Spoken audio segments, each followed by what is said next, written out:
அருட்பெருஞ்சோதி.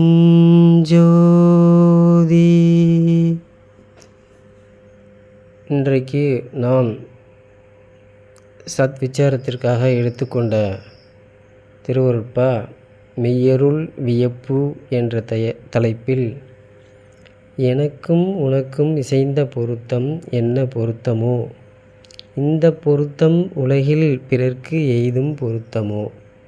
இது பல்லவி. இதுக்கு சரணங்கள் 100 சரணங்கள் பாடுறார் வள்ளலார். இந்த மாதிரி 100 சரணங்கள் 100 பாசுரங்கள் கொண்ட பாடல் தொகுப்பு எல்லாமே ஒரு கோர்ஸ் மாதிரி. அந்த பாடல் அந்த மாலைன்னு கூட, அந்த அனுபவ மாலை அந்த மாதிரி மாலைன்னு கூட வரும். இந்த 100 பாடல்கள் கொண்ட ஒரு தொகுப்பை மட்டும் நம்ம படித்தா மொத்த திருவருட்பாவையும் படித்ததுக்கு சமமாக இருக்கிற மாதிரி இருக்கும். அதில் எல்லா விஷயங்களையுமே கொண்டு வந்துடுவார். இதில் வேதாந்தம் இருக்கும், சித்தாந்தம் இருக்கும், அப்புறம் சாத்திரங்கள் இருக்கும், எல்லாமே கலந்துருக்கும், அனுபவங்கள் இருக்கும், எல்லாமே இருக்கும். இதை கண்டிப்பாக படித்து பாருங்கள். இதில் முதல் பாட்டை மட்டும் நம்ம பார்ப்போம். பார்த்துட்டு அதுக்கு பிறகு இந்த பாடல்களை முழுமையான வரிகளை அப்படியே கையாண்டு ஒரு திரைப்படத்தில் பாடியிருக்கிறாங்க. அந்த பாட்டையும் நாம் முடிவில் பார்ப்போம்.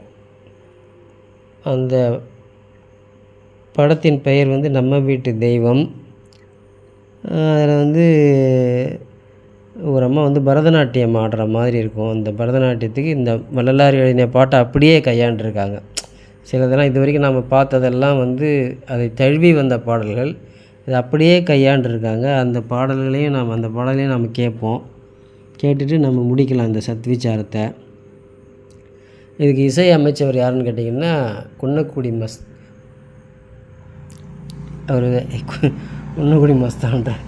அவர் இசையமைத்தவர் குன்னக்குடி வைத்தியநாதன்.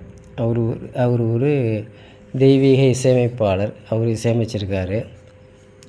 அதை கேளுங்க. அதுக்கு முன்னாடி நாம் ஃபஸ்ட்டு பாட்டை மட்டும் பார்ப்போம். ஃபஸ்ட்டு சரணம் தனக்கு நிகரங்கில்லா துயர்ந்த தம்பம் ஒன்றதே, தாவி போக போக நூலின் தரத்தில் நின்றதே, கணக்கத் திகைப்புற்றங்கே நானும் கலங்கி வருந்தவே, கலக்கம் நீக்கி தூக்கி வைத்தாய் நிலை பொருந்தவே. இது ஒரு வேதாந்தத்தை விளக்க வந்த பாசுரம்.